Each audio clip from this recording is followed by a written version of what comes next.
अस्सलाम वालेकुम। पेट्रोल तो नहीं खत्म है? रुक जाओ फिर।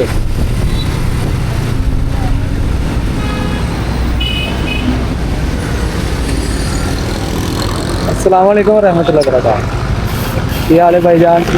ठीक हो जी? सेहत ठीक है माशाल्लाह। की होया भरा दी गड्डी नूं? पेट्रोल मुक गया थे। कित्थों को मुक्किया? इतने पिछले शहर कोई गल आ पेट्रोल ले लो बाद च। नहीं नहीं ਉਹ ਨਹੀਂ ਨਹੀਂ ਨਹੀਂ ਆ ਅਸੀਂ ਤੁਹਾਨੂੰ ਵੇਖ ਕੇ ਸਪੈਸ਼ਲ ਰੁਕੇ ਤੁਹਾਡੇ ਵਾਸਤੇ ਹੀ ਭਰਵਾਇਆ ਇਹ। ਖੋਲੋ ਢੱਕਣ ਇਹਦਾ।